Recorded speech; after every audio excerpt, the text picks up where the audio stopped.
Magandang araw sa lahat ng tagasugid kong tagapakinig, maraming salamat sa patuloy na pagsuporta sa nobelang ito. Don't forget to like and share. Sana tulungan nyo ako maka 1K subscriber mga idol. Please pa-subscribe din sa mga kaibigan nyo at kapamilya hihihi. Long Chen. Kabanata 1, Dandy Memory. Sino ako? Ako si Long Chen. Ako ang walang katulad na alchemy emperor na minamaliit ang mundo at minamaliit si Jishou Long Chen. Isa akong walang kwentang tao na hindi malinlang at hindi makapagtanim Long Chen. Nagkaroon ng gulo sa isip ko, at the same time, sobrang sakit ng buong katawan ko. Hindi napigilan ni Long Chen ang magulong pag-iisip sa kanyang isipan at napaungol. Chiner, sa wakas gising ka na. Grabe. Mag-aalala na si nanay na mamatay, sabi mo okay ka lang, bakit gusto mong makipag-away sa iba? Isang mainit na boses ang tumunog sa mga tainga ni Long Chen, at ang boses ay puno ng kagalakan at kaaliwan, ngunit pagkatapos noon, may bakas ng pagkabulol sa boses. Dahan daw ang iminulat ni Long Chen ang kanyang mga mata, at malabo ang paligid. Nang maging malinaw ang larawan ay bumungad sa kanya ang mukha ng isang babae. Tumingin ang babae sa edad na 30s at napakaganda, ngunit sa gilid ng kanyang mga mata, may ilang malalalim na paan ng uwak na hindi katumbas ng kanyang edad. Sa oras na ito, ang babae ay nakatingin kay Long Chen na may luha sa kanyang mga mata. Siya ay puno ng pagmamahal at pagpapalayaw, na nagpainit sa puso ni Long Chen. Anak, takot kang mamatay bilang isang ina. Lalong namula ang mga mata ng babae nang matapos siyang magsalita, at tumulo ang mga luha sa kanyang pisngi. Ina. Tiningnan ni Long Chen ang pamilyar at medyo hindi pamilyar na mukha na ito, at sinigaw ang salita ng may pagdududa, na may bakas ng pagkagulat sa kanyang mukha. Anak, huwag mong takutin ang iyong ina, hindi mo ba kilala ang iyong ina? Bakas sa mukha ng babae ang gulat. Sa oras na ito, isang matandang lalaki ang lumitaw sa tabi ng babae, tumingin kay Long Chen at sinabi, Mrs. Long, ang likod ng ulo ng anak ni Long Chen ay tinamaan ng husto, baka kailangan pang ibalik ang kanyang pag-iisip, huwag masyadong mabalisa, bigyan mo lang ng gamot ang young master, ngunit ang epekto ng gamot ay hindi pa ganap na nawawala, kaya't magpahinga sandali ang young master. Pinigyan ni Mrs. Long si Long Chen ng isang nag-aalalang tingin, nag-aatubili na tumango, at lumabas ng silid kasama ang matanda na may pag-aatubili. Narinig ni Long Chen ang matandang lalaki mula sa malayo, at bumulong sa babae, Mrs. Matagal, sa pagkakataong ito, young Master Long, nabawi na niya ang kanyang buhay, na isa ng kayamanan, walang mapipilit. Sinabi ni Mrs. Long sa nanginginig na boses, ang ibig sabihin ni Master Yakushi ay ang aking anak. Napabuntong hininga ang matandang kilala bilang parmasyutiko at sinabing, malubhang nabulabog ang likod ng ulo ng anak. To be honest, blessing ang magising, pero grabe pa rin ang sequelae. Baka tuwirang. Sa pagsasalita tungkol dito, ang dalawa ay palayo ng palayo, at hindi na ito naririnig ni Long Chen ng ganoon kalinaw, at may mahinang tunog ng paghikbi ni Mrs. Long. Tumingin si Long Chen sa kisame sa itaas ng kanyang ulo at naramdaman ang matinding sakit sa kanyang buong katawan, lalo na sa likod ng kanyang ulo, na mas masakit. Anong nangyayari dito? Ako si Long Chen, at si Mrs. Long ang aking ina. Paano ako magkakaroon ng hindi pamilyar na emosyon sa kanya? Saan nanggagaling ang lahat ng magugulong alaala na ito? Ako ay tila isang napakalakas na malaking tao, ngunit bakit ako ay isang napakasipag na hamak? Dan Emperor Long Chen. Mag-aaksaya ng alikabok ng dragon. Alin ba ang totoong ako? Si Emperor Pil ba ay ipinanganak na muli, o ang basura ay sumanib sa kaluluwa ni Emperor Pil? Panipi. Sa isip ni Long Chen, ang walang katapusang mga tandang pananong ay bumabalik-balik. Kalimutan mo na, kahit anong mangyari, ako si Long Chen, basura man o dandy, ang pinakamahalaga ay buhay pa ako. Dahil ang dalawang alaala ay pinagsanib at hindi hiwalay sa isa't isa, bakit ko pa problemayan ang katangahang ito? Ang kailangan kong gawin ngayon ay ang makabawi sa lalong madaling panahon. Naramdaman ko ang aking katawan, nakakita ako ng maraming bali sa buong katawan, 3 bali ng tadyang, at 2 belang braso, lalo na sa likod ng aking ulo, kung saan gumuho ang malaking bahagi ng buong bungo. Isang walang awa na pamamaraan. Hoy! Kahit na hindi ako nakakakuha ng chi, ang aking banal na kaluluwa ay tila napakalakas, at talagang nararamdaman ko ang saklaw sa loob ng 10 metro sa paligid ng aking katawan. Hindi mapigilan ni Long Chen na medyo magulat. Ayon sa kanyang magulong memorya, alam niya na ang kapangyarihan ng kaluluwa ay napakahalaga, lalo na para sa isang alchemist, ito ang pinakamahalaga. Kumita, ito man ay ang muling pagsilang ni Dan Emperor o ang pagsasanib ng memorya ni Dan Emperor, ito ay isang malaking kita para sa akin. Ang una ay ipanganak na muli at mamuhay ng dagdag na buhay, habang para sa huli, ito ay ang pagkakaroon ng kaluluwa ng walang katulad na powerhouse. Gaano kahanga-hanga iyon? Ngunit nang suriin kong mabuti ang aking katawan, nagbago ang mukha ni Long Chen. Ang espiritual na ugat ay hinigop, at isang piraso ng espiritual na buto ang nawawala sa dibdib. Dapat ay hinukay ito. May butas ba ang puso ko? Sinong malupit? Ang espiritual na ugat, espiritual na buto, at espiritual na dugo ay inalis na lahat. Hindi makapag-practice. Galit na galit si Long Chen sa kanyang puso. Ngayon ay napakalakas na ng kanyang soul power, nakakatingin na siya sa loob, at bigla niyang natuklasan ang misteryo ng kanyang pagiging isang basura. Ang espiritual na ugat ay isang masa ng root chi na matatagpuan sa dantian, at ito ang ugat ng paglilinang. Ang espiritual na dugo ay ipinanganak na may bakas ng congenital na dugo, karaniwang lahat ay mayroon nito, ngunit karamihan sa mga practitioner ay hindi alam ito. Ang espiritual na buto ay matatagpuan sa dibdib ng isang tao na may bahagyang umbok. Ang mga normal na tao ay walang espiritual na buto, kahit na sa mga practitioner, dahil walang isa sa 1,000, ito ay tanda ng isang pinakamataas na henyo. At ang espiritual na buto sa dibdib ni Long Chen ay halatang kulang ng 1 piraso, na malinaw na bakas ng pagkahukay. Ang mukha ni Long Chen ay sobrang pangit. Kung hindi dahil sa kanyang alaala, hindi niya malalaman na namanipula ang kanyang katawan. Makatuwiran na bagaman ang 3 bagay na ito ay mahalaga, sa sandaling umalis sila sa katawan ng tao, wala silang silbi. Kung gusto mong saktan ang sarili mo, bakit mo pa iistorbo? Ang ganitong pamamaraan ay ginagawang mas masahol pa ang buhay kaysa kamatayan. Ngunit ang galit ay galit, ngunit ngayon ang 3 bagay na iyon ay nawala, ang galit ay walang kahulugan. Mas mabuting huwag ipaalam sa akin kung sino ang gumawa nito. Hindi mapigilan ni Long Chen ang pagngangalit ng kanyang mga ngipin, ito ay masyadong pinsala sa yin, mayroon siyang espiritual na buto, kahit na iniisip niya ito sa kanyang puwitan, ito ay isang ganap na henyo. Ngayon, dahil sa kasuklam-suklam na bastos na ito, ginawa kong basura ang aking sarili na hindi makapagsanay ng paglilinang, inaapi ng iba at minamaliit. Nang galit na galit si Long Chen, marahang itinulak ang pinto, at pumasok ang isang magandang babae na mukhang 13 o 14 na taong gulang. Ito ang personal na kasambahay ni Long Chen na nagngangalang Baoer. Guro, oras na para uminom ng gamot. Gamot. Anong uri ng gamot ang hawak mo sa iyong kamay? Tanong ni Long Chen na bahagyang gumalaw ang kanyang ilong. Ito po madam.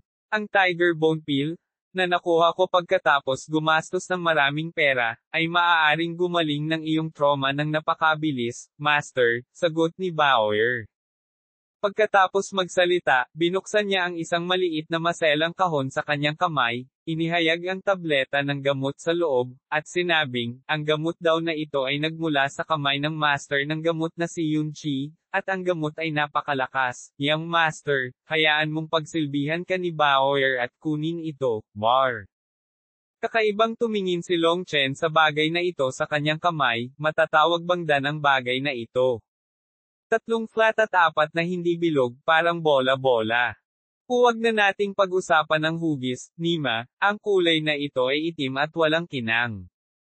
Kung hindi dahil sa mahinang halimuyak na panggamot, naghinala pa si Long Chen na ito ay itlog ng dumi ng tupa. Matapos manood ng mahabang panahon, bumaantong hininga si Long Chen. Nagawa niyang mag-aksaya ng higit sa 80% ng mga nakapagpapagaling na katangian ng isang medicinal pill. Mahirap din ito para sa master na ito. Nagtataka si Long Chen kung paano niya ito nagawa. Ang bulok ay maaari ding bulok sa antas na ito. Si Dan ay nahahati sa 5 grado, mababang grado, gitnang baitang, mataas na grado, pinakamataas na grado at mahusay na grado, at ang bola sa kanyang kamay ay malinaw na hindi nabibilang sa 5 grado. Biglang napagtanto ni Long Chen na ito ay isang may sira na produkto. Ang mga inabandunang table task, kadalasan ang mga alchemist ay hindi kailanman magbebenta ng gayong mga table task, dahil ang mga taong hindi kayang itapon ang mga ito ay kadalasang ginagawa itong mga likidong panggamot, o itinatapon lamang ito. Guro, huwag kang matarante, ibinente ni Madam ang lahat ng kanyang alahas para sa treasure pill na ito, dapat mong inumin ito ng mabilis, udyok ni Bower. Hindi mapigilan ni Long Chen na makaramdam ng kirot sa kanyang puso. Sa kanyang impresyon, mahal na mahal siya ng kanyang ina, at ang antas ng pagmamahal ay umabot sa punto ng layaw. Basically, hindi tatanggi ang nanay niya sa kahit anong gusto niya. Para sa kanya, heartbroken ang nanay ko. Noong bata pa si Mrs. Long, siya ay isang henerasyon ng kagandahan. Siya ay nasa 30 anyos pa lamang sa panahong ito, ngunit sa pamamagitan lamang ng pagtingin sa malalim na mga paa ng uwak sa mga sulok ng kanyang mga mata, alam na niya na binayaran niya si Long Chen. Sobra. Sa pagtingin sa tableta sa kanyang kamay, bagaman ito ay isang may sira na produkto, ang mga gamot na materyales ay mabuti. Kahit na ang mga impurities ay umabot sa 80%, wala pa ring problema sa paggamot sa kanyang pinsala. Uminom ng mga table task, inutusan ni Long Chen si Bauer, huwag ibunyag ang kanyang balita, kasama ang kanyang ina. Bagamat medyo nalilito si Bauer, dahil sa tiwala kay Long Chen, tumango siya ng masunurin.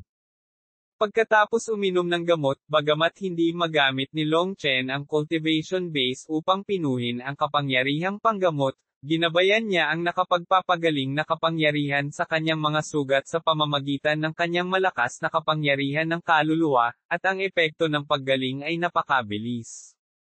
Kinabukasan, dahan-daang iminulat ni Long Chen ang kanyang mga mata, isang ngiti ang lumitaw sa gilid ng kanyang bibig, at ginalaw niya ang kanyang mga kalamnan at buto, indemtal. Napakaganda. Kahit na ang mga table task ay hindi masyadong maganda, ang kalidad ng mga materyales na panggamot, ang kanilang mga sarili ay napakahusay. Maliban sa likod ng ulo, karamihan sa kanyang mga pinsala ay gumaling, at ito ay higit pa sa sapat upang gamutin ang trauma, kaya dahan-dahan siyang lumakad sa salamin. Nakatingin sa gwapong binata sa salamin, same time na sinabi ni Long Chen, mula ngayon, ang aking Long Chen ay hindi na ang matandang Long Chen, gusto kong bumangon. Kahit medyo mahina pa ang katawan, walang problema sa paglalakad. Lumabas si Long Chen sa pinto, at sumisikat na ang araw sa labas. Pinag-isipan ito ni Long Chen ng kalahating oras, tinawag na Bauer, nagsulat ng serye ng mga pangalan ng mga halamang gamot para sa kanya, at hiniling sa kanya na kunin ang gamot. Gayunpaman, mukhang medyo napahiya si Bauer. Naantig ang puso ni Long Chen, at agad niyang naunawaan na ngayon ay napakahirap ng pamilya Long, at hindi makakakuha ng pera si Bauer mula sa accountant. Kung hindi gagawin ng aking ina, at ibinente niya ang kanyang mga alahas.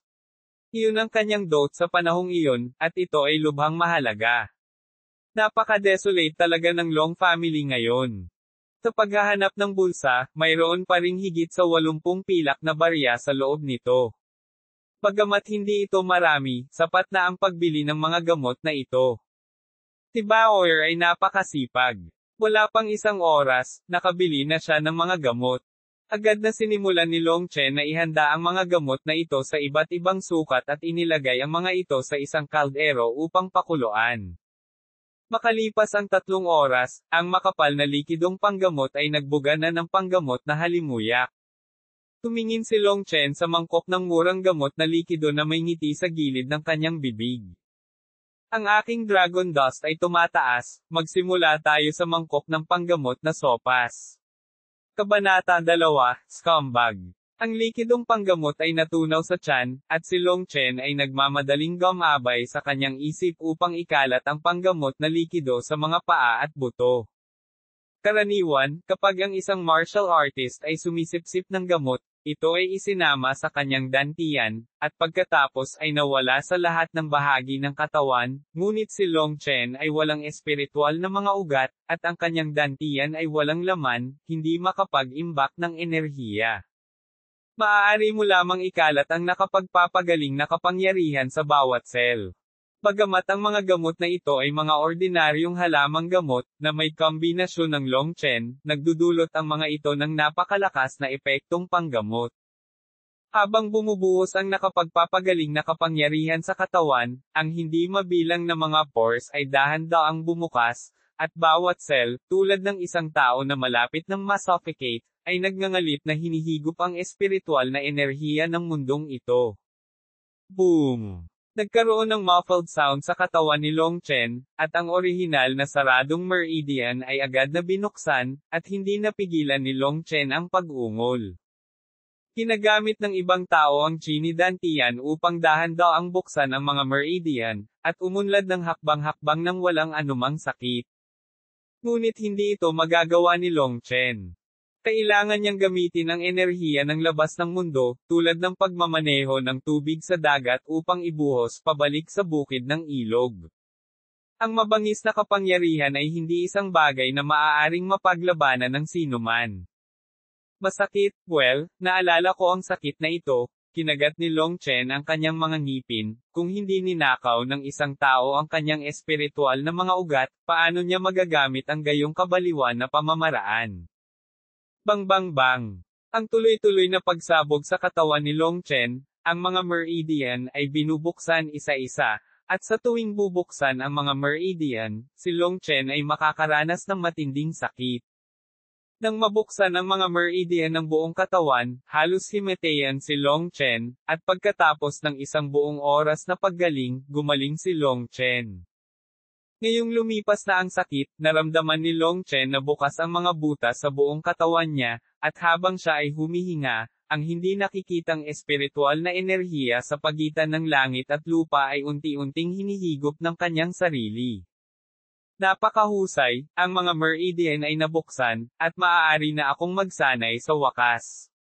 Naramdaman ni Long Chen ang katawan, at ngayon ay nabuksan ang mga meridian, at natural niyang naaabsorb ang espiritual na enerhiya ng langit at lupa sa pamamagitan ng mga pores, nagpapalusog sa katawan, at nagpapalakas ng katawan. Kahit na ang mga meridian ay nabuksan na ngayon, pagkatapos ng pagbabago ng espiritual na enerhiya, si Long Chen ay puno ng kapangyarihan. Tawag. Sa isang suntok, sa sumisipol na hangin, isang ngiti ang lumitaw sa mukha ni Long Chen. Ang sakit na ito ay hindi walang kabuluhan.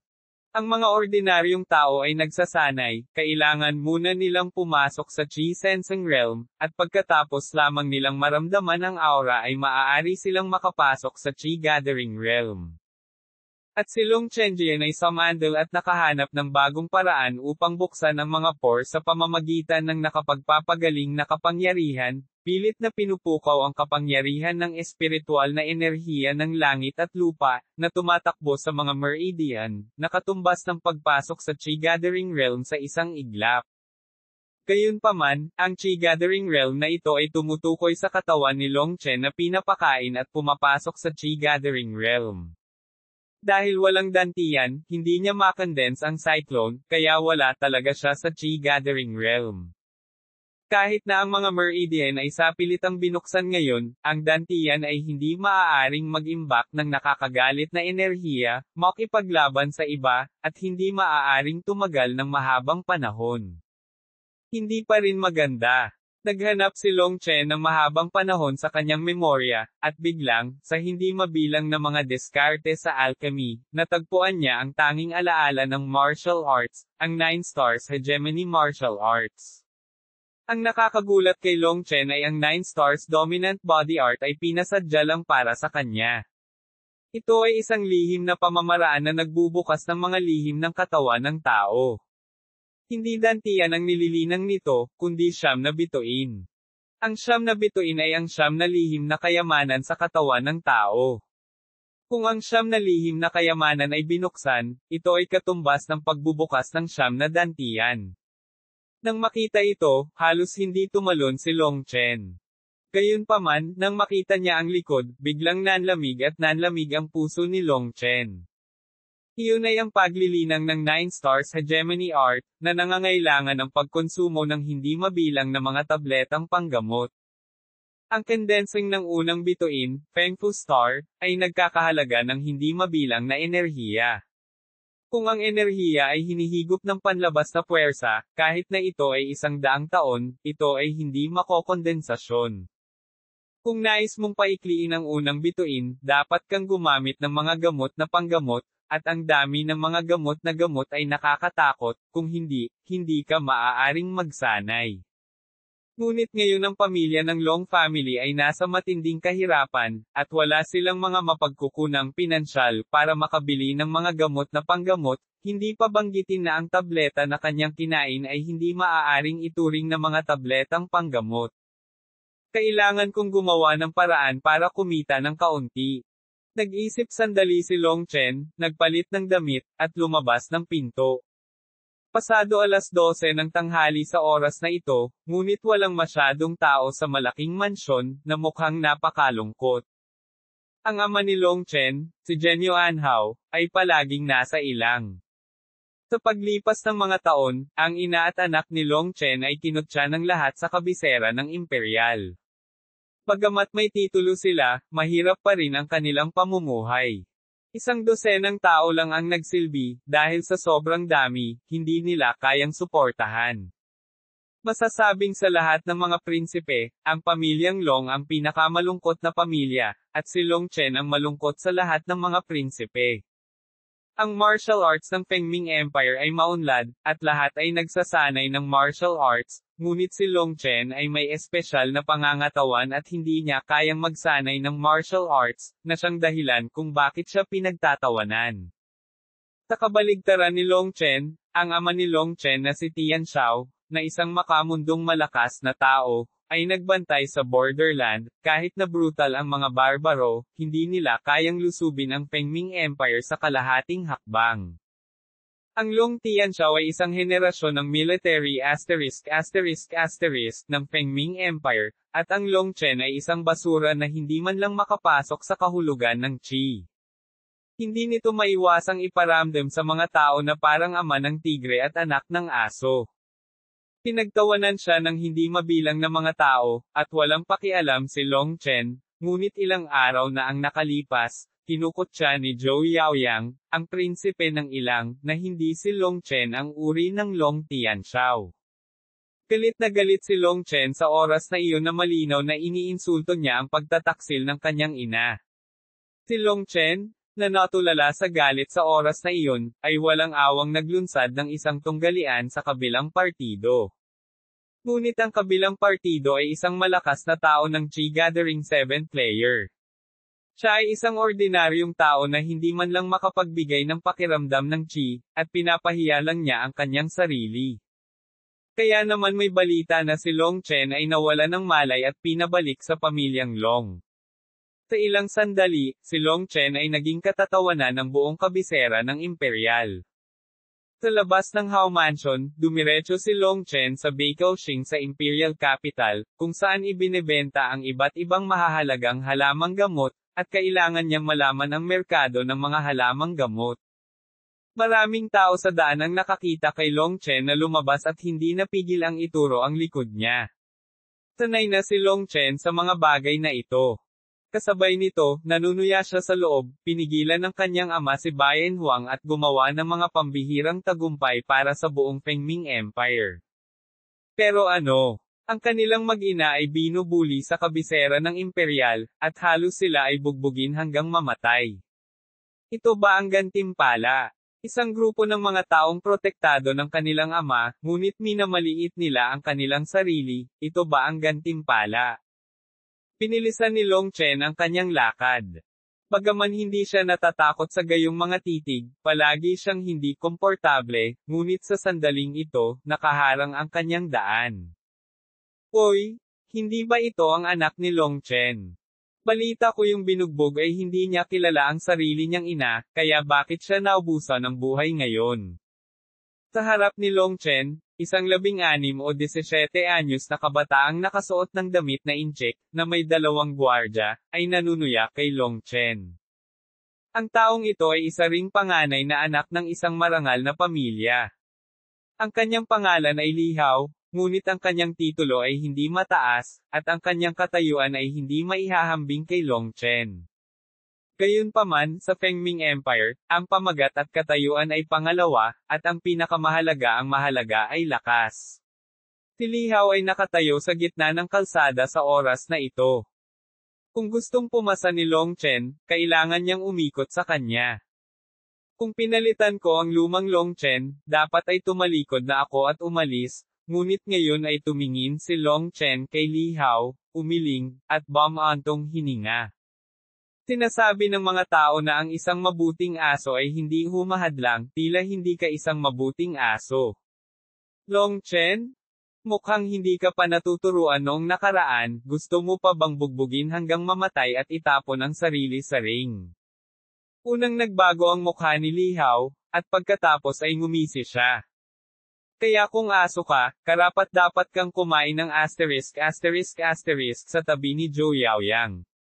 Umiling si Long Chen. Para sa ganoong tao, ayaw niyang mag-aksaya ng oras. Kailangan niyang magnegosyo at dumaan sa kanya. Long Chen? Nililigawan mo si kamatayan. Hindi mapigilan ng mukha ni Li Hao na magalit. Hindi niya maisip na si Long Chen, na laging duwag, ay napakatigas. Hindi niya ito sineseryoso, at inabot upang pigilan si Long Chen. Bahagyang sumimangot si Long Chen at magsasalita na sana nang biglang may lumapit na figure at pinagalitan si Li Hao. Li Hao, nililigawan mo si kamatayan, ano ka ba, naglakas loob kang banta sa kapatid ko. Ang taong dumating ay isang napakatangkad na lalaki. Mukha siyang 18 o 19 na taong gulang, ngunit siya ay 9 na talampakan, higit sa isang ulo na mas mataas kaysa sa kanilang dalawa. Nakakatakot ang aura niya. Shi Feng? Wala akong kinalaman sa iyo dito, mas mabuting huwag mong isipin ang sarili mong negosyo. Nang makita ni Li Hao si Shi Feng, hindi niya napigil ang umungol sa isang mahigpit na boses. Si Shi Feng ay isa ring prinsipe, at ang kanyang pagkakakilanlan ay katulad niya, ngunit si Shi Feng ang powerhouse ng ika-8 antas ng Qi Gathering, at siya ay pangatlong antas lamang ng Qi Gathering. Bilang karagdagan, si Shi Feng ay ipinanganak na may banal na kapangyarihan. Sa pangkalahatan, sa parehong ranggo, kakaunti ang mga tao ang kanyang mga kalaban. Wala siyang lakas ng loob na hamanin si Shi Feng. Brother Long Chen, narinig ko na binugbog ka ng **** na iyon na si Zhou Yaoyang. Kuya, ilalabas ko ang galit mo. Tumingin si Shi Feng kay Long Chen at galit na sinabi. Tumingin si Long Chen sa malaking lalaki sa kanyang harapan at nakaramdam ng kaunting init sa kanyang puso. Si Shi Feng lamang ang nag-iisa sa buong kabisera ng imperial na tinatrato siyang parang kapatid. Ayos lang, paghihiganti ko, ako mismo ang maghihiganti, makakasiguro ka, ngumiti si Long Chen at tinapot ang balikat ni Shi Feng. Nang makita ang sinabi ni Long Chen, naramdaman ni Shi Feng na maaaring hindi mailigtas ni Long Chen ang mukha, kaya hindi na niya ito binanggit muli. Tara, samahan mo akong mamasyal, ngumiti si Long Chen, at isasama niya si Shi Feng. Nang makita silang dalawa, talagang tinuring siya ni Li Hao bilang hangin. Hindi niya napigil ang magalit at pag-alitan, Long Chen, bastard ka, kung may binhi ka, hamanin mo lang ako. Nakailang hakbang lang si Long Chen, biglang lumubog ang kanyang mukha, bumungad sa kanyang mga mata ang nakamamatay na aura, at dahan-dahan niyang ibinaling ang kanyang ulo. Amanin mo ba ako? Napakalamig ng boses ni Long Chen, parang bola ng yelo, na nagpapalamig sa mga tao sa kanilang mga buto. Hindi napigilan ni Li Hao na masindak si Lingling at nakipaglaban sa malamig na digmaan. Pakiramdam niya ay medyo kakaiba ang Long Chen ngayon, ngunit ang malalaking salita ay inilabas na. Kung siya ay mahiyain sa oras na ito, siya ay magiging katatawanan ng buong kabisera ng Imperial. Higit pa rito, madalas niyang binubuli si Long Chen, at ganap siyang kumikilos ayon sa karanasan, nang walang pakialam sa takot na bumabalot sa kanyang puso. Oo, may lakas ng loob ka bang lumaban? Malakas na sabi ni Li Hao. Walang problema, ngunit gusto kong dagdagan ang taya, saglit na nag-isip si Long Chen. Taasan ang taya. Haha, muntik nang ma-overwhelm ang Long family mo. Ano ang pinagpustahan mo sa akin? Gamitin mo ang iyong bahay, o maging alipin kung matatalo ka. Umisi si Li Hao. Ngunit hindi niya iyon napansin, isang malamig na ngiti ang lumitaw sa gilid ng bibig ni Long Chen, ang ngiting iyon, indemtal.com, na may kaunting yin. Kuya Shi, paano kung ipahiram sa akin ang iyong mahalagang espada? Sabi ni Long Chen. Kunin mo. Bagamat medyo nag-aatubili si Shi Feng, iniabot pa rin niya ang mahabang kutsilyo. Tumango si Long Chen, lihim na inaalala ang damdaming ito sa kanyang puso, at sinabi kay Li Hao, ang treasure saber na ito, bagaman hindi ito isang dekalidad na produkto, ay nagkakahalaga din ng 8,000 gintong barya, at ngayon sa tingin ko ito ay nagkakahalaga ng 5,000 gintong barya. Kung manalo ka, maaari mong alisin ang treasured sword, at kung matalo ka, bigyan mo ako ng 5,000 gintong barya, paano iyon? Kumalaw ang puso ni Li Hao. Ang kutsilyong nasa kamay ni Shi Feng ay gawa sa pinong bakal, at nagmula ito sa isang sikat na pamilya.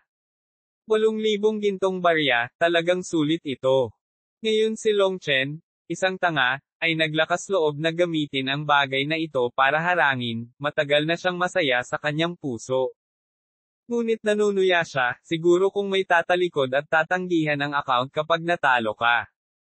Huwag kang mag-alala, ako, si Shi Feng, ay laging nagsasabi na ang isa ay iisa, hinisyon ni Shi Feng. Okay, then go to the ring to sign a contract. Hindi kita tatawaging Li Hao kung hindi kita bugbugin ngayon, masayang sabi ni Li Hao. Kalmado ang mukha ni Long Chen, ngunit may malungkot na tingin sa kanyang mga mata. Si Li Hao ay isang aso lamang sa tabi ni Zhou Yaoyang, at wala siya sa mga mata ni Long Chen, pagsasabuatan. Ngunit anuman ang pagsasabuatan, palaging may araw na dumiretso si Long Chen at ang kanyang partido sa isang ring sa labas ng Imperial Capital. Kabanata 3, ang simula ng Cutting Edge. Sa Fengming Empire, ang martial arts ay nanag, at ang mga labanan ay hindi maiiwasan, kaya sa labas ng Imperial Capital, mayroong isang plataporma ng buhay at kamatayan, kung saan ang mga personal na hinaing at hinaing ay naayos. Dito, hangga't magkasundo ang magkabilang panig at pumirma sa kontrata ng buhay at kamatayan, kapag nakapasok na sila sa ring, kahit magpatayan man sila, hindi sila mapaparusahan ng mga batas ng imperyo. Tuwing weekdays, hindi mabilang ang mga tao na nanunood ng masigla dito, at marami rin ngayon, ngunit pagkatapos ng bawat mapagpasyang labanan, nang ang dalawang kabataan ay maupo sa kapangyarihan, nagkaroon ng kaguluhan sa ibaba. Hindi ba ang taong iyon ay si Long Chen? Bakit nandito na naman siya? Oo, muntik na akong bugbugin kahapon, bakit nandito ka ulit ngayon? Well, ayoko na yata mabuhay, gusto ko nang mabugbog hanggang mamatay dito. Si Long Tianxiao ay iginagalang bilang Marquis ng Genyuan, at kilala bilang isang henerasyon ng Diyos ng militar, ngunit ang mga taong talagang tumatawag sa kanya ng militar na **** ay ang mga mahihirap na tao na nagduso mula sa digmaan sa buong taon. Sa kabisera ng imperial, ang mga taong ito na mayaman man o mahal ay nakatira sa isang mapayapa at maunlad na mundo, at hindi nila kinukuha sa kanilang mga mata si Long Tianxiao, na isang karaniwang tao, kaya para kay Long Chen, kakaunti ang mga tao sa buong kabisera ng imperial, mababa ang tingin sa kanya. Long Chen? Basura ka? Bakit nandito ka na naman? Hindi ba ito isang pag-aaksaya ng oras? Sinong gustong manood ng laban mo, umalis ka na dito. Ibig sabihin, kung gusto mong magpakamatay, humanap ka ng lugar na walang tao. Walang gustong tumingin sa basura. Sayang ang oras. Daan-daang mga tao na nanunood ng kaguluhan sa madla ay hindi napigilan ang pagmumura ng malakas, halatang naiinis kay Long Chen. Gayunpaman, sa isang hindi mahahalata na sulok sa di-kalayuan, dalawang babaeng nakatalukbong ang nakatingin sa figure sa entablado ng buong atensyon. Ate, fiancé mo yan. Bakit ang sama ng tingin niya, walang fluctuation sa buong katawan niya, disappointment na sabi ng isang dalaga. Hindi si Daddy ang gumawa ng sarili niyang desisyon. Noon, nakakabaliw talaga ang pagpapakasal sa akin, sabi ng isa pang dalaga na labis na inis. Sa ring, hindi alam ni Long Chen na may dalawang batang babae na nanunood sa kanila, at hindi man lang siya nag-react sa mga sigaw na iyon, tiningnan lang si Li Hao ng bahagya. Itinuro ni Li Hao ang magulong pulutong at nginisyan, nakita mo ba iyon, ikaw ay isang hindi ka nais-nais na basura, at ang nakakaalam na dapat kang papatayin ng mag-isa. Tiningnan lang siya ni Long Chen ng bahagya at walang sinabi. Kailan? Tumunog ang kampana, na siyang hudyat ng pagsisimula ng tunggalian. Nang tumunog ang kampana, buhay at kamatayan ang nasa linya. Natahimik ang orihinal na maingay na mga tao dahil sa pagtunog ng kampana. Pagkatapos ng lahat, ito ay isang buhay at kamatayang labanan, at maaaring may mamatay sa isang punto. Ate, wala talagang cultivation ang fiancé mo. Kaharap niya ang isang lalaki mula sa ikatlong antas ng Chi Gathering, hindi ka ba nag-aalala? Tanong ng babae. Ano bang dapat ipag-alala, patay ako at hinayla pababa, ano ba ang nangyayari sa akin? Marahan na ba maantong hininga ang isa pang dalaga, ngunit habang nagsasalita siya ay may kakaiba na sa palad niya, wire mesh. Hihi? Sabi niya wala siyang pakialam, naghanda pa siya ng mga armas. Mukhang may pakialam ka pa rin sa kanya, pero huwag mong sabihin, although masyadong mahina ang cultivation base niya, but he is really good looking, or else, ate kung ayaw mo sa kanya, ibigay mo sa akin. Nakangiting sabi ng babae. Bullshit, malaya bang isuko ang ganitong bagay? Kung gusto mo siya, magagawa mo ang lahat ng gusto mo pagkatapos kung makipaghiwalay sa kanya. Galit na sabi ng isa pang babae. Hihi. Sa ring, si Long Chen ay palaging kalmado tulad ng tubig, at siya ay 2 tao lamang na nagngangalit ang kanyang mga ngipin kahapon. Long Chen? Malapit na bang mamatay, ngunit huminahon ka. Huwag kang mag-alala, base sa taya mo, hindi kita papatayin ngayon, pagmamalaki ni Li Hao. Napakaraming kalokohan, bilasan mo, may gagawin ako mamaya, naiinip na sabi ni Long Chen. Dahil napakatahimik ng mga manunood, ang mga salita ni Long Chen ay ipinasa sa pandinig ng lahat ng walang salita, at isang pagsabog ng pangungutya ang sumabog sa buong arena sa isang iglap. Li Hao? Ano pang hinihintay mo? Bilasan mo at patayin mo ang bastos na ito, nakakainis talaga tayo. May nakakakilala kay Li Hao at sumigaw kaagad. May panunuya sa mukha ni Li Hao. Wala ng pag-aalinlangan, ang lahat ng lakas ng Chi Gathering Triple Heaven ay lumabas, at ang kanyang mga paa ay bahagyang nasa arena. Sa sandaling umatake si Li Hao, nagkaroon ng pagsabog ng palakpakan mula sa mga manunood. Napakaganda at gwapo ng poster ni Li Hao. Magandang galaw, Linfeng Yusho Feast. Nakilala ng ilang tao ang kilos na ito, ngunit ang 2 babae sa di kalayuan ay lihim na humigop, at isang panunuya ang lumitaw sa mga sulok ng kanilang mga bibig. Humisi din si Long Chen sa gilid ng kanyang bibig, magagamit ba ang gayong kapintasan na panlilinlang laban sa kaaway?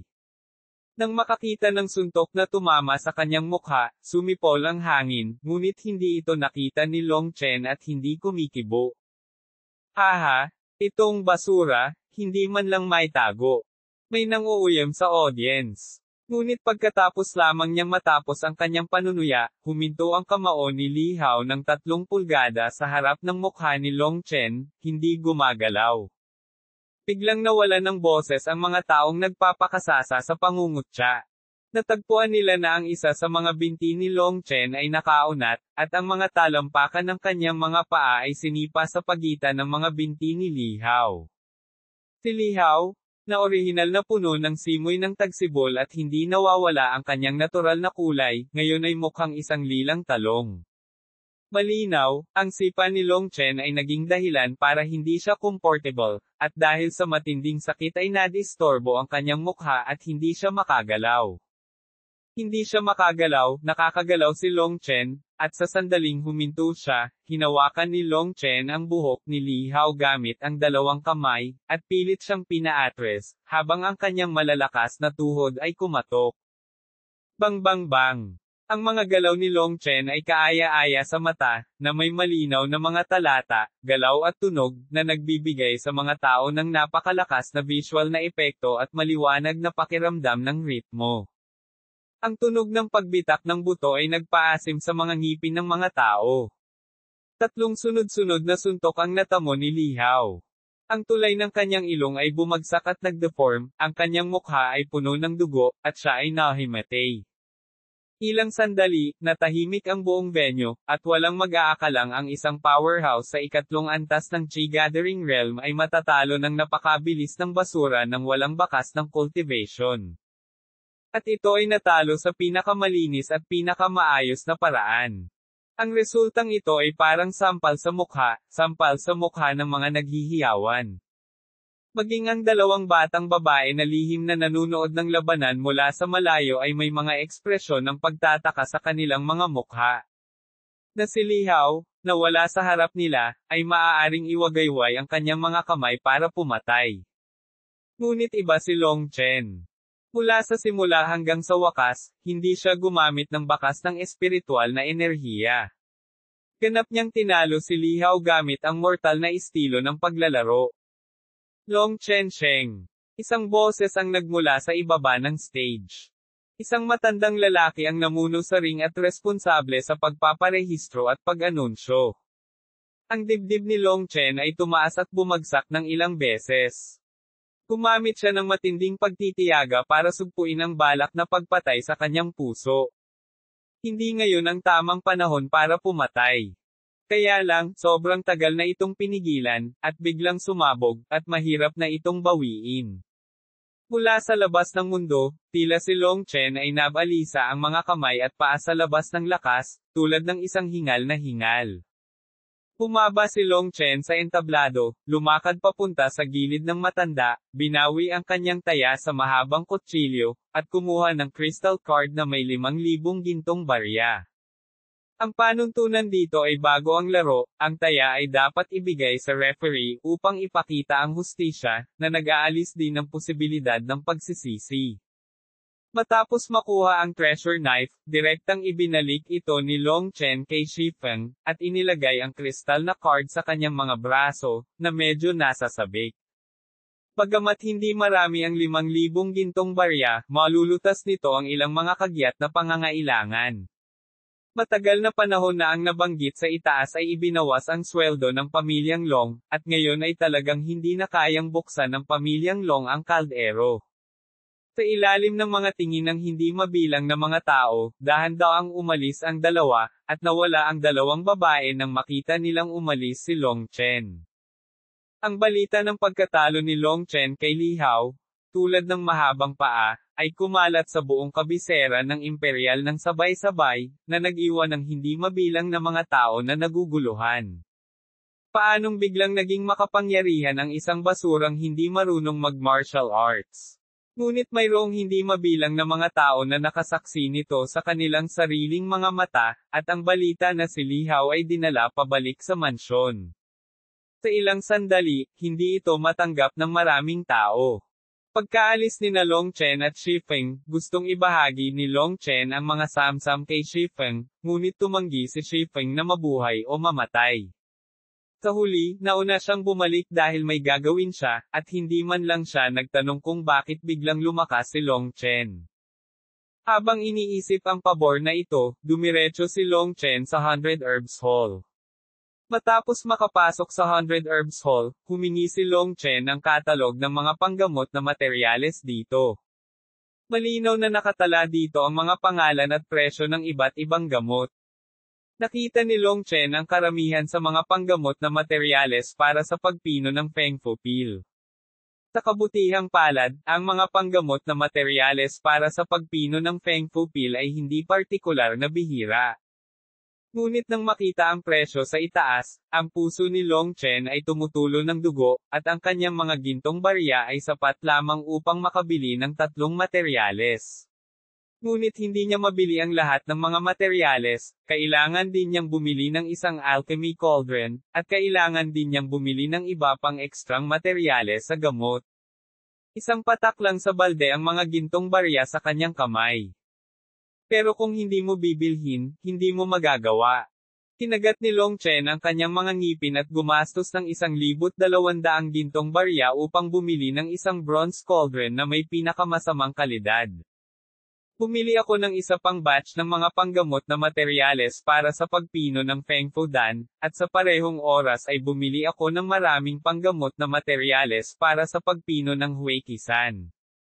Nang lumabas si Long Chen sa 100 Herbs Hall, ang kanyang crystal card ay mayroon lamang 500 gold coins. Indemtal.com, pagka-uwi, dumiretso si Long Chen sa kanyang silid, nilock ang pinto, at hiniling kay Bauer na ipaalam sa lahat na huwag siyang istorbohin.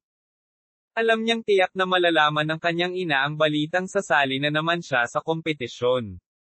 Natatakot siyang mag-alala ang kanyang ina, kaya't sinadya niyang hilingin kay Bauer na harangin ang kanyang ina. Anyway, maayos naman siya, at hindi dapat masyadong mag-alala ang kanyang ina. Ngayon binibilang niya ang bawat segundo, at dapat niyang pagbutihin ang kanyang lakas sa lalong madaling panahon. Ngayon ang suliranin ng pamilyang Long ay hindi kasing simple ng nakikita, at naaamoy ni Long Chen ang krisis. Tawag. Ang espiritual na enerhiya ni Long Chen ay tumatakbo, at isang apoy ang lumabas sa kanyang palad. Ito ang apoy ng tableta na pinalapot ng alchemist, ngunit nang makita ang apoy na iyon, hindi mapigilan ni Long Chen na tumawa at umiyak, ang apoy na ito ay masyadong mahina. Ang apoy ng tableta ay ang apoy ng aura na pinalapot ng mga alchemist gamit ang kanilang sariling espiritual na enerhiya at sa pamamagitan ng isang natatanging pamamaraan ng operasyon, ngunit ngayon ang temperatura ng apoy ng tableta na pinalamutian ni Long Chen ay napakababa, hindi gaanong mas malakas kaysa sa ordinaryong apoy. At nalaman ni Long Chen na kung wala ang suporta ni Dantian, ang apoy ng kanyang tableta ay hindi maaaring tumagal ng 1/4 ng 1 oras, na malayo sa sapat na oras upang pinuhin ang mga table tasks. Mapait na ngumiti si Long Chen, ngunit sa kabutihang palad, nailigtas niya ang backhand. Hindi nipino ni Long Chen ang mga halamang gamot. Una niyang inilagay ang mga panggamot na materyales ng Huiqisan sa kaldero at isa-isang pinino ang mga ito, ngunit hindi niya ginamit ang apoy ng tableta, ngunit gumamit ng wood fire. Nang matapos ang lahat ng mga panggamot na materyales, mayroong isang buong garapon ng likidong nagbabalik ng gas sa tabi ni Long Chen. Pagkatapos magpahinga ng ilang sandali, huminga ng malalim si Long Chen. Oras na para opisyal na simulan ang pagpino kay Feng Fu Dan. Kabanata 4, Condensed Feng Fu Star. 9 Yin Grass, Pino. Earth Dragon Root, Pino. Yanwizi, Pino. Kuwit-kuwit, mahigit sa 30 uri ng mga forage, inabot ni Long Chen ng buong bilang ng mga oras upang tapusin ang mga ito ng isa-isa, at siya ay pawis na pawis. Iba ang alchemy sa kumukulong gamot. Ang kakanyahan ng bawat damo ay kailangang kunin, ang mga dumi ay tinanggal, at ito ay pino sa pulbos. Ngunit ang apoy sa mga kamay ni Long Chen ay masyadong basura, at napakaraming mga dumi sa pinong pulbos, ngunit ito ay imposible. Una, Hindi sapat ang paglilinang ni Long Chen, at walang tuloy-tuloy na enerhiya upang pasiglahin ang apoy, kaya hindi malakas ang kapangyarihan ng apoy. Pangalawa, si Long Chen ay walang pagkakataon o kakayahan na paamuhin ang iba pang mga apoy ngayon, kaya maaari lang niya itong gawin. Ang Feng Fudan ay isang first order na medicinal peel, kadalasan ang peel cultivator lang sa antas ng peel ang makakapagpino ng first order na medicinal peel. Gayunpaman, kung nais mong magsanay ng sining ng alchemy, bilang karagdagan sa pagkakaroon ng isang malakas na apoy ng tableta, kailangan mo ring magkaroon ng isang malakas na espiritual na enerhiya, at higit sa lahat, kailangan mo ng napakalakas na kapangyarihan ng kaluluwa. Ang dalawa pa ay hindi mahirap, hanggat ang peel fire ay may mga kondisyon, maaari nitong makuha ang mga halimaw na apoy, mapaamo ang mga ito sa mga alagang hayop, at linangin ang kanilang sariling apoy sa tulong ng apoy ng mga halimaw, na napakalakas din. Mahigit sa 99% ng mga alchemist ang gumagamit ng apoy ng hayop. Ilan lamang sa mga alchemist na may sobrang sinaunang pamana at malakas na lakas ang makakakontrol sa isang uri ng misteryoso at ethereal na espiritual na apoy sa pagitan ng langit at lupa. Ang apoy ng espiritu ay isang apoy na may kaluluwa. Sa alaala ni Long Chen, tila pinagkadalubhasaan niya ang napakalakas na langit at lupang espiritu ng apoy. Nakakalungkot na kahit gaano pa ito kahanga-hanga, ngayon kailangan kong gamitin ang masipag na apoy ng basura upang ipagpatuloy ang alchemy, at hindi ko makuha ang mga bagay sa aking memorya. Malapit na magpahinga, huminga ng malalim si Long Chen. Tawag.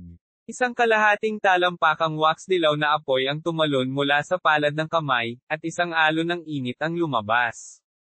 Okay lang, pagkatapos ng refinement kanina, lumaki ng kaunti ang kapangyarihan ng apoy, kalimutan mo na, mas mabuti na ito kaysa wala. Ang 7 medicinal essences ay patuloy na inilalagay sa furnace, ang kapangyarihan ng kaluluwa ay nabuksan, at ang apoy sa kamay ni Long Chen ay biglang tumalon, ilang beses na mas malakas kaysa dati. Gamitin ang kapangyarihan ng kaluluwa upang itaboy ang apoy, kung makita sila ng ibang mga alchemist, matatakot ba sila hanggang sa mamatay? Ngumiti ng mapait si Long Chen. Ang pinakamahalagang bagay para sa isang alchemist ay ang kapangyarihan ng kaluluwa. Ang kapangyarihan ng kaluluwa ng tao ay likas at pasibong tumataas sa pagpapabuti ng paglilinang. Ang kapangyarihan ng kaluluwa ay ang pundasyon ng alchemy. Sa panahon ng alchemy, isang malaking halaga ng kapangyarihan ng kaluluwa ang kailangan upang makontrol ang apoy. Kung may kaunting pagkakamali, ang mga naunang pagsisikap ay abandonahin at isang tumpok ng abo ang malilinang, pagan. Kadalasan ng mga alchemist ay hindi namumuhunan sa kapangyarihan ng kaluluwa sa simula pa lamang. Karaniwan, ginagamit nila ang kapangyarihan ng kaluluwa upang maingat na kontrolin ang output ng firepower sa gitna at huling mga yugto, kapag ang gamot ay malapit ng mabuo.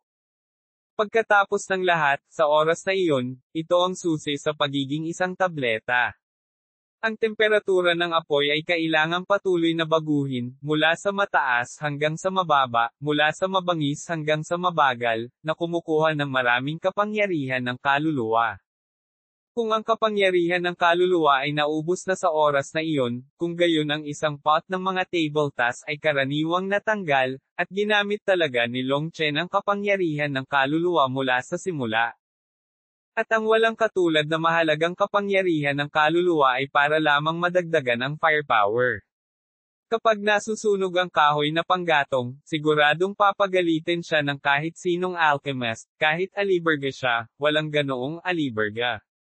Ngunit hindi natatakot si Long Chen.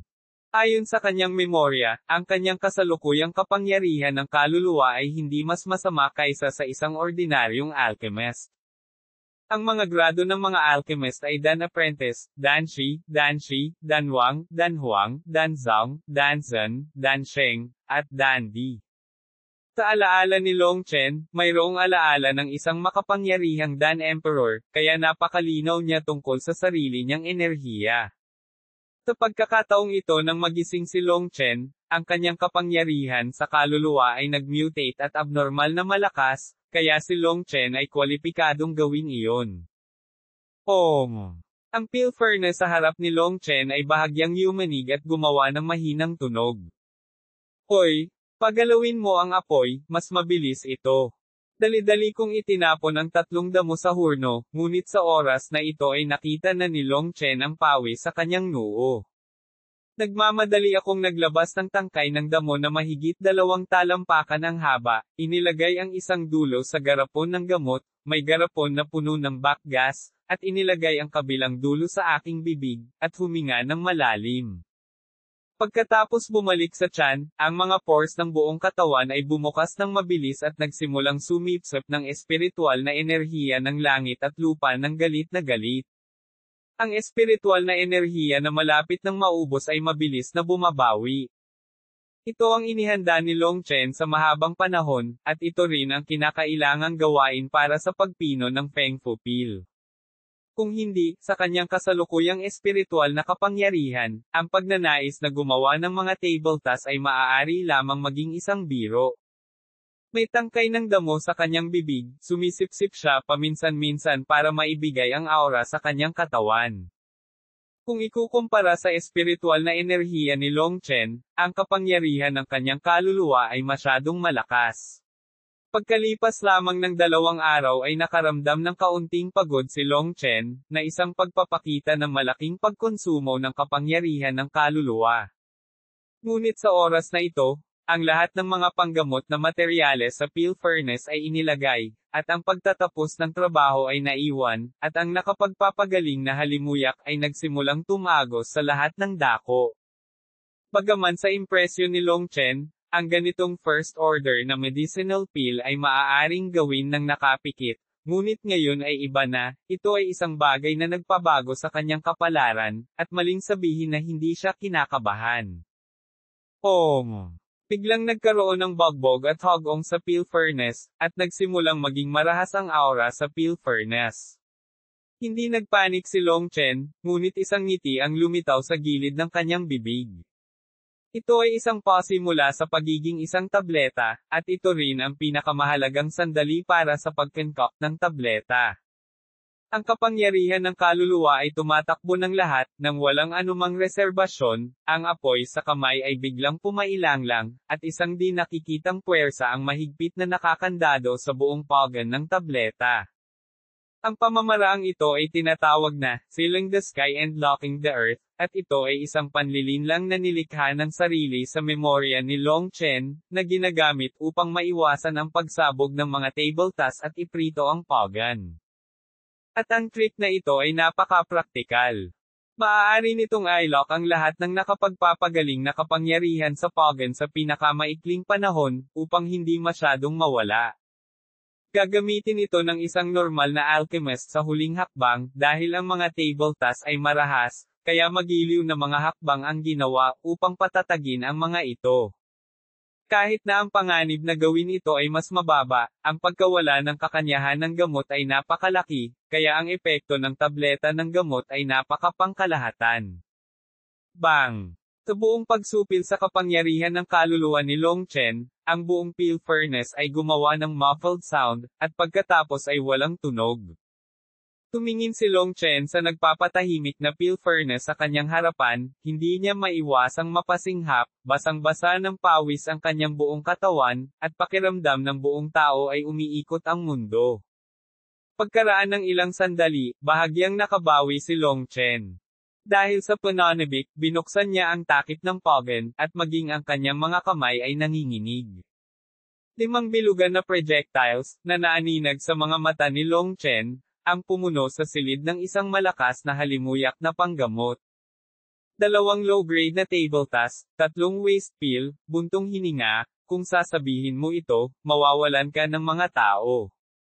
Puno ng pananabik ang mukha ni Long Chen, ngunit bumaantong hininga siya sa kanyang bibig. Saglit na natigilan si Long Chen, hindi niya napigil ang matawa, pinagsanib niya ang alaala ng isang henerasyon ng mga Peel Emperor, tila masyadong mayabang ang Peel Emperor. Wala siyang pakialam sa hiya o kahihiyan, nagmamadali siyang naglagay ng 5 pildores na panggamot sa kanyang mga kamay at pinagmasdan siyang mabuti. Dalawang mababang uri ng halamang gamot, ang buong katawan ay bilog, ang halimuyak ng gamot ay umaapaw, nakakapresko, at ang amoy ay nakakapresko. Hindi napigilan ni Long Chen na makaramdam ng labis na kaligayahan sa kanyang puso, ang isang tapos na tabletang panggamot ay maaaring magbenta man lang ng daan-daang libong gintong barya sa kabisera ng imperial. At di hamak na mas malakas din ang 3 waste pill na nasa kamay niya kesa sa pill na hiniling ng nanay niya. Hindi bababasa ang kakanyahan ng nakapagpapagaling na epekto, na may 30% ng nakapagpapagaling na kapangyarihan, ay nakalock sa tableta. Ang mga epektibong essences ay sumasakop sa 50% ng mga medicinal pill, kaya ang mga ito ay tinatawag na low-grade medicinal pill, at ang mga low-grade medicinal herbs ay nagkakahalaga ng higit sa 80% ng buong medicinal pill world. Humigit kumulang 60% ng mga medicinal essences ay tinatawag na Chinese medicine pills, 70% ay tinatawag na top grades, 80% ay tinatawag na top grades, 70% ay tinatawag na excellent grades, at 100% ay, hehe. Ayaw munang isipin ni Long Chen ngayon, masyadong malayo, baka iniisip ng iba, ano ang pinagkaiba ng 50% at 60% ng efficacy. Hindi ba mas mabuting kumain ng 2 low-grade na table task ng gamot kaysa sa isang middle-grade na tableta ng gamot? Kung may nagtanong niyan, siguradong sasabuyan sila ng laway. Bukod sa asensya sa mga halamang gamot, may mga dumi. Ang tinatawag na impurities ay mga bagay na hindi maa-absorb ng katawan. Pinakamahalaga, ang mga impurities na iyon ay makakabawi sa pagsipsip ng isang bahagi ng essence. At ang tinatawag na gamot na may 3 puntos ng lason, ay hindi isang karaniwang kasabihan, ngunit isang katotohanan.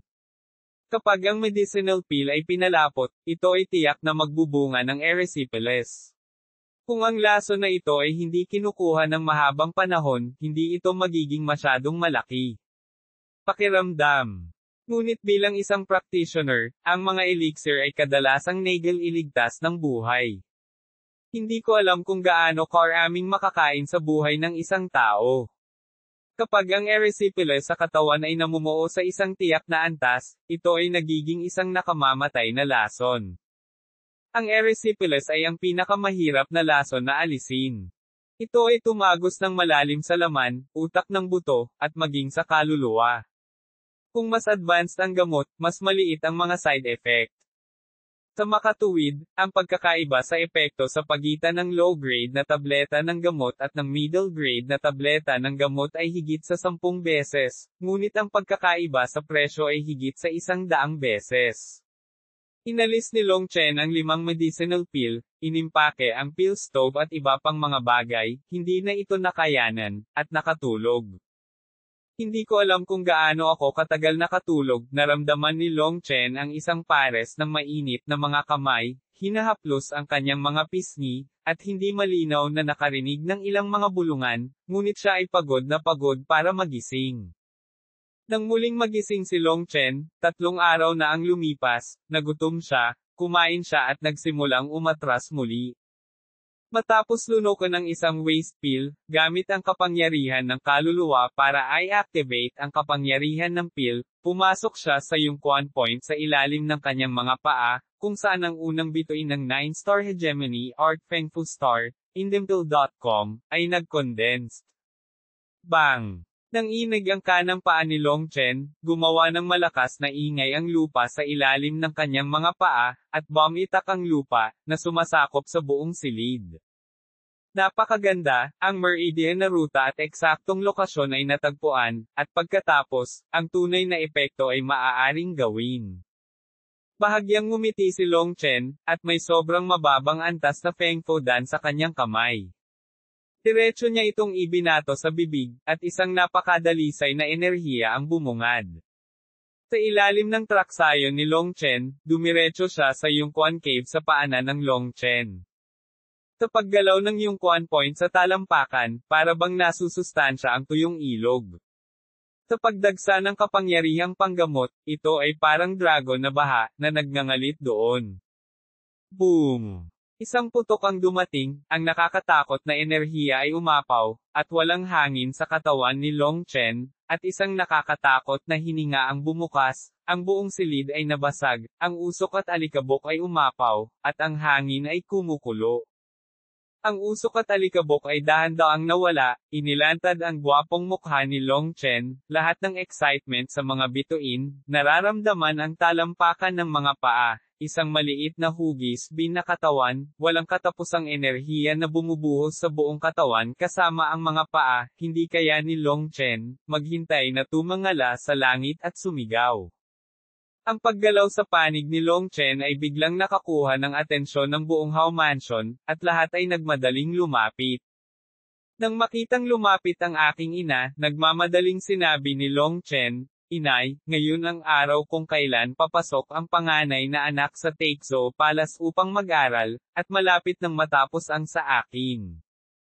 Pagkatapos niyang magsalita, iniwan niya ang isang grupo ng mga natulala at isang tambak ng mga guho, nagpalit ng malinis na damit, at dumiretso sa Taekzhou Palace. Kabanata 5, Taekzhou Palace. Ang Taekzhou Palace ay bukas sa lahat ng mga prinsipe ng Imperial Capital minsan sa isang buwan.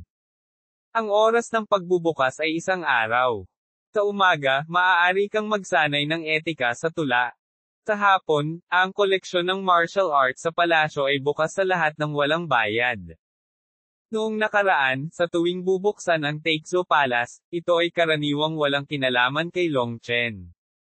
Dahil sa pagpunta niya, siya lang ang magiging tawanan ng lahat. Pero iba na ngayon. Pinakondense ni Long Chen ang prototype ng Feng Foxing sa pamamagitan ng pag-inom ng Feng Fu Pill. Bagaman ito ay isang prototype lamang at hindi nag-iimbak ng maraming espiritual na enerhiya, mayroon pa rin itong mas maraming kapasidad sa pag-iimbak kaysa sa mga meridian ng katawan. Ang mga meridian ay parang mga ilog, at ang dantian ay ang dagat na tinatanggap ang daan-daang ilog. Bagamat maraming ilog, limitado ang kanilang kapasidad. Kung wala ang suporta ni dantian, malapit na silang maubos. Gayunpaman, ang lahat ng mga problemang ito ay nalutas sa pamamagitan ng paghalay ng Feng Foxing. Ang pinakamahalagang bagay ay na-condense ng Feng Fu Star ang prototype nito. Hanggat may sapat na enerhiya sa hinaharap, sa kalaunan ay bubuo ito ng kumpletong Feng Fu Star. Sa oras na iyon, magkakaroon si Long Chen ng kanyang unang, dantian, ang 9-star hegemony technique, ang pinaka-abnormal na bagay ay ito. Kapag ang siyam na bituin ay ganap na na-activate, ito ay katumbas ng pagkakaroon ng siyam na mga dantian na tumatakbo. Kung iisipin mo ito sa iyong mga takong, alam mo rin kung gaano kalakas ang isang napakalakas na pinagmumulan ng espiritual na kapangyarihan. Bagamat taglay ni Long Chen ang lahat ng paraan ng pagpapatakbo ng 9-star hegemony technique, kakaunti pa rin ang alam niya tungkol sa discarding ito na lumalaban sa langit, at kailangan pa rin niyang patuloy na mag-explore. Pagkatapos niyang ganap na ma-condensed ang Feng Fu Star, makakapag-imbak siya ng malaking halaga ng espiritual na enerhiya, at maaari niyang subukang i-condense ang dugo sa coagulation realm, at maging isang tunay na martial artist sa isang iglap. Ang Chi Gathering Realm ay ang unang hakbang lamang sa paglilinang ng martial arts. Tanging kapag tumuntong ka sa blood coagulation realm, ang iyong katawan ay puno ng chi at dugo, at ang iyong lakas sa pakikipaglaban ay tumataas, ikaw ay isang tunay na mandirigma.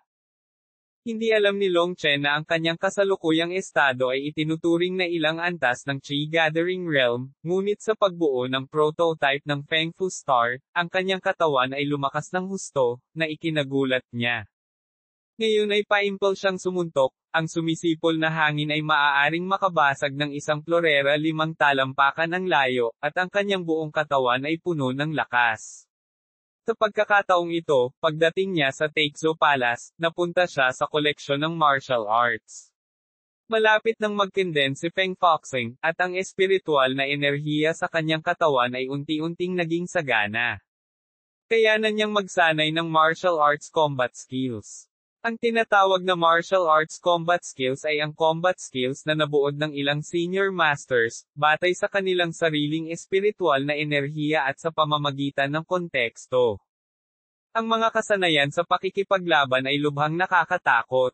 Magagawa nilang magpakawala ang mga mandirigma ng isang malakas na puwersa, na ilang beses kaysa sa karaniwang kapangyarihan ng labanan. Kaya ang mga kasanayan sa pakikipaglaban ay napakahalaga sa bawat mandirigma. Ngayong may aura na si Long Chen para magsanay ng mga kasanayan sa pakikipaglaban, hindi na siya makapaghintay. Ang palasyo ng Taekzo, na matatagpuan sa hilagang bahagi ng kabisera ng Imperial, ay sumasaklaw sa isang lugar na 12-dosenang milya at ito ang pinakakahanga-hangang gusali maliban sa palasyo ng Imperial. Matapos ay verify ang waist card, pumasok si Long Chen sa Taekzo Palace at dumiretso sa Literature Hall. Ito ang lugar para magsanay sa umaga. Nakinig siya sa pag-uusap ni G. Daoshu tungkol sa sinaunang at moderno, tuntunin ng magandang asal sa tula, mga pampanitikang alusyon at iba pang makalumang teorya. Kakapasok ko lang sa Literature Hall, maaga kasi akong dumating. Sa isang malaking bulwagan ng panitikan, ilang dosenang prinsipe lamang ang naririto. Haha, Kuya Long, nandito ka na. Sa sandaling dumating si Long Chen, may ilang mga teenager na masigasig na bumati kay Long Chen. Ang mga bagets na ito ay parang Long Chen. Hindi sila makapagsanay dahil sa iba't ibang dahilan. Bagamat hindi sila mabuting magkaibigan, itinuturing din silang nakikiramay. Sa Fengming Empire, kung saan umunlad ang martial arts, bagamat hindi sila nabuli gaya ni Long Chen, madalas silang kinukutya at hinahamak at minamaliit. Kaya't ang mga taong ito at si Long Chen ay nakakapag-chat pa rin ng maayos, lalo na't matagal nang wala si Long Chen dito, napakasaya kung makita siya ngayon. Haha, ang ilan sa inyo ay dumating ng maaga. Nakangitiring bati ni Long Chen. Ngayong matagumpay nang nakondensed si Feng Foxing, nasa mabuting kalagayan siya at nagbago mula sa nakaraang pagkabulok. Narinig ko na ilang araw na ang nakalipas, nagpakita si Brother Long ng malaking kapangyarihan at natalo si Li Hao. Hinahangaan ko talaga siya. Nakakapag-practice na ba si Kuya Long? Sabi ng isang payat na lalaki na sobrang inggit. Sila ay orihinal na nasa parehong antas ni Long Chen, ngunit ngayon ay narinig nila na natalo ni Long Chen si Li Hao ng Chi Gathering Triple Heaven. Sabay silang nagulat at inggit. Hehe. Swerte lang? Pero kamakailan lang natutunan ng kapatid ko ang isang bagong mahiwagang kasanayan, ayaw ituloy ni Long Chen ang paksang ito, at may sinabi siyang misteryoso. Magical skill. Ano yan? Oo naman, naakit agad ang lahat, at agad na nagbago ang paksa. Hehe. Ang aking kapatid na lalaki ay nakakuha kamakailan ng isang libro ng physiognomy, at nag-aral siya ng physiognomy ng husto, at mayroon siyang napakaraming karanasan, bahagyang pagmamalaki ni Long Chen. Pagsunod sa batas. Hindi ba't isang panlilinlang na manghuhula sa lansangan? Ito ay isang masamang pahayag. Ang aking kapatid na lalaki ay nag-aral kamakailan ng physiognomy at nagkaroon ng kaunting karanasan. Noong araw na iyon ay nakita ko ang yintang ni Li Hao na nangangitim at may amag sa kanyang noo, na halatang tanda ng malas, kaya pumayag akong makipag-duel sa kanya. Ang resulta, hehe, ngumiti si Long Chen nang walang sabi-sabi. Ang lahat ay nag-aalinlangan sandali, ngunit biglang may isang tao na nagsabi na may mukha ng kaliwanagan, mukhang totoo, narinig ko na si Li Hao ay tila sinaktan ng kasamaan noong araw na iyon, talunan. Narinig ng lahat ang tungkol sa tunggalian sa pagitan ni na Long Chen at Li Hao, ngunit karamihan sa mga tao ay hindi maipaliwanag ang tungkol sa pagkabigo ni Li Hao, hindi maiwasang maniwala ng kaunti. Hehe. Kuya Long? Dahil sanay ka sa facial features, pwede mo ba akong tulungan na malaman kung bakit patuloy akong iniiwasan ng nobya ko at ayaw makipagkita, ano ba? Tanong ng isang tao na may kaunting pagkabalisa. No problem, Tara. Humanap muna tayo ng mauupuan, medyo hindi nararapat na tumayo dito. Sa sulok, lahat ay naghanap ng mesa at naupo. Mayroong ilang mga merienda sa mesa para tangkilikin ng mga prinsipe. Itinuro ni Long Chen ang mga cake sa mesa at ngumiti sa lalaki, halika rito. Okay. Ang lalaki ay hindi magalang, kinuha niya ang isang piraso ng cake at kinain ito, at lahat ay tumingin kay Long Chen na nalilito. Ano ang lasa? Napakaganda. Gusto mo bang sumama ulit sa amin?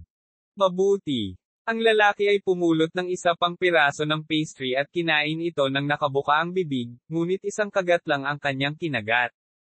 Bigla niyang napagtanto iyon, at magalang na sinabi kay Long Chen, salamat kapatid na Long sa iyong payo, naliwanagan ang nakababatang kapatid, ngunit ito talaga ang nakababatang kapatid. Masyadong sakam, pinaalalahanan ni Brother Long ang nakababatang kapatid, kailangan ba ng mga tao ng kasiyahan? Lahat ay tumingin kay Long Chen ng may paghanga. Hindi nila inaasahan na ang taoismo ni Long Chen ay napakalalim, at ang isang maliit na cake ay maaaring makapukaw ng pag-iisip. Gayunpaman, umiling si Long Chen at bumantong hininga, Malika, ang gusto kong ipaalala sa iyo ay, napakataba mo, at kumakain ka ng husto, hindi ka man lang makapasok sa pinto. Polihis na guhit. Iniwasan ka lang ng nobyo mo at hindi sinira ang kasal mo. Isa na itong mahusay na pagpapaubaya, at maaari mong gawin ito. Sa katawan mo, kahit sinong babaeng natutulog sa tabi mo ay matatakot na matulog, sa takot na baligtarin mo at gawing larawan ang mga tao. Namula ang mukha ng lalaki. Matapos mapaalalahanan ni Long Chen, tiningnan niya ang kanyang katawan na mahigit 5 talampakan ang taas at 4.5 talampakan ang lapad. Pakiramdam niya ay medyo tumaba siya. You fatty? Huwag mong sayangin ang mahalagang oras ni Kuya Long, bumalik ka para pamayat, Kuya Long, oy, tingnan mo ang mukha ko. Magalang nang ngumiti ang isa pang payat na lalaki. Ikaw. Seryoso siyang tiningnan ni Long Chen, at sinabi pagkaraan ng ilang sandali, ang iyong mukha ay nakatakdang maging mahirap bago ka mag-30, ngunit sa kabutihang palad, pagkatapos ng 30. Tuwang-tuwa ang lalaki ba ako pagkatapos ng edad na 30? Hindi. Pagkatapos ng edad na 30, unti-unti kang masasanay, sabi ni Long Chen. Ang tao. Hindi napigil ang tumawa ng lahat. Habang nagtatawanan ang lahat, biglang tumingin dito ang isang pares ng mapang-asar na mga mata, dahilan para tumigil bigla ang tawa ng lahat. Naramdaman na ito ni Long Chen, at nang lumingon siya sa likod, nakita niya na ang mga mata ni Li Hao ay parang dalawang matalim na kutsilyo, na mabangis na nakatitig kay Long Chen. Lida Shizi, gumaling na ang iyong sugat. Nakakatuwang mag-congratulate, pero gumaling ang upper injury, paano naman ang lower injury? Sabi ni Long Chen na may pag-aalala. Kumaibot ang mukha ni Li Hao, dinala siya pabalik sa mansyon, at ang buong mukha niya ay halos madapa ng mga tuhod ni Long Chen. Ang pamilyang Li ay nagmamadaling nagtanong sa mga parmasyutiko ng Alchemist Guild, at gumastos ng maraming gintong barya upang maibalik si Li Hao. Dapat kong sabihin na ang pagkakaroon ng pera ay mabuti.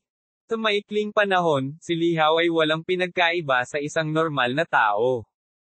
Ngunit matapos itong banggitin ni Long Chen ngayon, agad na naramdaman ni Li Hao na parang nakakondisyon na reflex, at nagkaroon ng matinding sakit sa ilalim ng kanyang buhay, na parang naalala niya ang sipa ni Long Chen.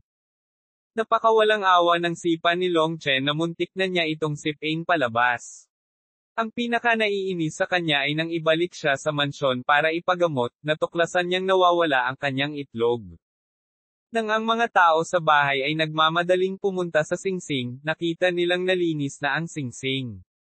Sinasabing ang itlog ay kinuha ng mabangis na aso. Nang magising si Li Hao at marinig ang balita, halos himatayan siya sa galit, ngunit hindi na ito maibabalik. Gaano man kagaling ang alchemist, hindi niya kayang likhain muli ang isang itlog para sa kanya. Bagamat hindi siya maliligaw kapag siya ay naglalakad, may isang bagay na nawawala sa orihinal na simetriya, na nagpapahirap sa kanya. Ngayong binanggit ni Long Chen, Ang kanyang mukha ay sobrang pangit, nakatitig kay Long Chen, nagngangalit ang kanyang mga ngipin, Long Chen, bastard ka, gusto kitang labanan, may lakas ng loob ka bang tanggapin ito?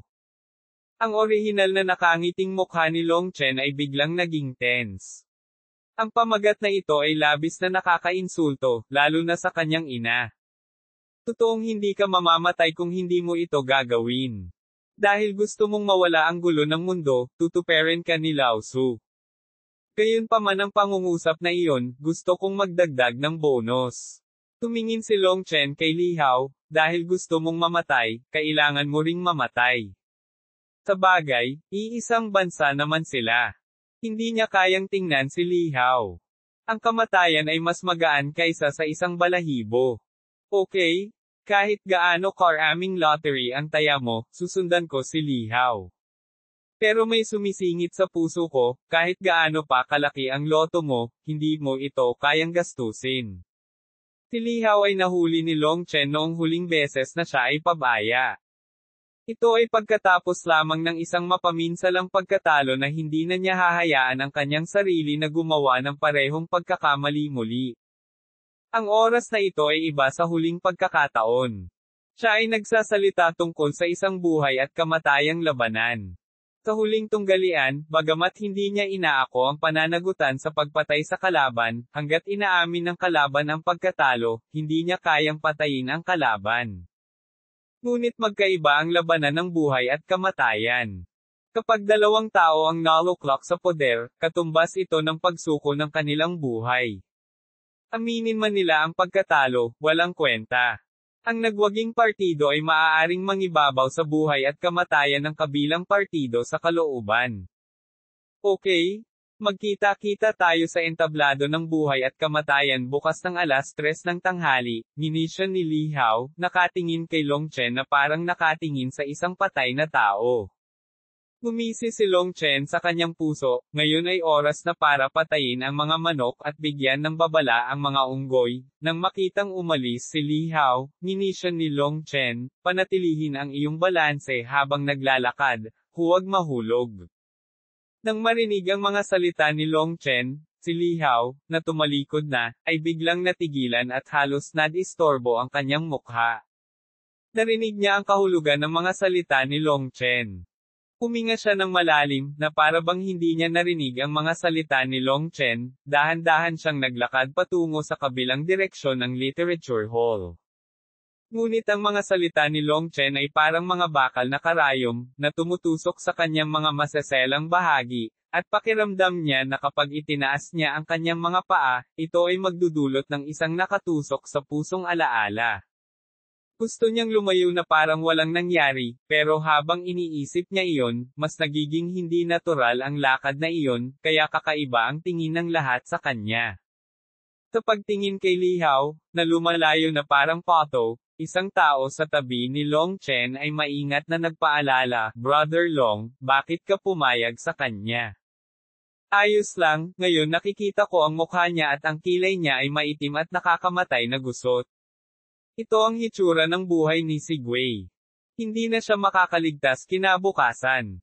Oo nga pala, mayroon ako, at gusto kong humingi ng tulong, Long Chen pagkatapos magsalita, may ibinulong siya sa ilang tao. Lahat, tumingin sa akin, titingnan ko kayo, at sa wakas ang tinatawag na Fatty Yu ay nagngangalit ang kanyang mga ngipin at sinabing, Brother Long, indemtal.com, dahil nagsalita ka na, maaari mong kunin ang lahat ng aking ipon. Pagkatapos magsalita, inabot niya kay Long Chen ang isang crystal card. Hindi inaasahan ni Long Chen na ang taong matabang ito ay napakatapat, at mayroong kasing dami ng 80,000 gintong barya sa card. Kahit na sila ay mga prinsipe at prinsipe, sila ay karaniwang mula sa gilid at hindi sineseryoso. Ang mga gintong barya ay isang malaking halaga ng pera para kay Fatty. Maid, meron din akong 60,000 dito, kunin mo na. Medyo konti lang ako dito, 30,000 lang. Kuya Long, kaya ko naman. Narito ako. Noong una ay inakala ni Long Chen na malaking pera ang humiram ng 10,000 bata at 8,000 sa kanila, ngunit hindi niya inaasahan na tutulong sila. Lahat, kung mamamatay ako, masasayang ang pera mo. Tiningnan ni Long Chen ang crystal card sa kanyang kamay at hindi maiwasang mapaalalahanan. Mababa ang tingin sa atin ni Kuya Long, di ba? Hindi kami maaaring magsanay ng paglilinang, at hindi gaanong nagalit kami sa kanila sa parehong araw. Kuya Long, maglakas loob kang makipaglaban sa kanila hanggang kamatayan. Bagamat wala tayong lakas ng loob, kailangan pa rin nating maging matatag. Panipi. Nakita ng ilang tao si Long Chen na sumang-ayon sa buhay at kamatayang labanan ni Li Hao, at hindi nila maiwasang pukawin ang puso ng parehong mga kaaway. Tumango si Long Chen, naaalala ang pag-ibig na ito sa kanyang puso, mayroon siyang higit sa 200,000 gintong barya sa kanyang kamay, sapat na para sa kanya upang gumawa ng isang bagay. Sa sandaling ito, biglang tumunog ang mga yabag, at isang grupo ng mga tao ang pumasok sa literature hall. Agad na tumahimik ang orihinal na maingay na literature hall.